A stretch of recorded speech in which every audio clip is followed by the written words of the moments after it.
সেদিন রানাঘাটে আমাদের একটু কাজ ছিল, তো সেই কাজটা মেটানোর জন্যই আমরা সকাল সকাল বেরিয়ে পড়েছিলাম। আর কাজটা সেদিন আমাদের তাড়াতাড়ি মিটে গেছে। সেদিন ছিল সানডে, তো ফেরার সময় দেখলাম সেদিন আইসতলা হাট হাতেও বেশ খানিকটা সময় ছিল, তো ভাবলাম চলো একটু ঘুরে যাই। সকালে আমাদের কিছুই খেয়ে বেরোনো হয়নি, তো খিদে পেয়ে গেছিল, তো ওখানে ভেতরে একটা দোকান ছিল, দোকান থেকে আমরা একটু কচুরি কিনে খেয়েছিলাম। সেদিন হাটটা একটু ফাঁকাই ছিল, তো আমরা ফাঁকাতে ফাঁকাতে বেশ অনেকক্ষণ ঘুরেছিলাম। আর ঘুরে দেখতে দেখতে বেশ অনেকগুলো জিনিস পছন্দ হয়ে যাওয়ায় বেশ অনেক কিছু কিনেও ফেলেছি আমরা।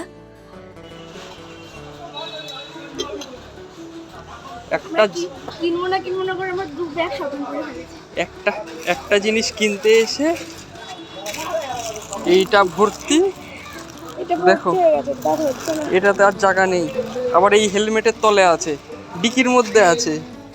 তো বাড়িতে ফেরার সময় আমরা একটু রাস্তায় কিছুক্ষণ দাঁড়িয়েছিলাম। আসল দাঁড়ানোর কারণটা হচ্ছে কৃষ্ণচূড়া গাছটা এত সুন্দর লাগছিল দেখতে যে না দাঁড়িয়ে পারলাম না। এত ঘুরে বাড়িতে এসে রীতিমতো আমার শরীরটা খুব খারাপ হয়ে গেছে। দুপুরে কিছু খাইনি, সন্ধ্যাবেলাতেই চকো চিপস কেকটা খেয়েছিলাম। আর আগের দিনও আমাকে এতগুলো সুইটকর্ন এনে দিয়েছিল, তো আমি সেটা দিয়ে একটু ক্রিসপি সুইটকর্ন বানাচ্ছিলাম। তো রাতে এটা দিয়ে ডিনার কমপ্লিট করে ঘুমিয়ে পড়েছিলাম। বাই সবাইকে।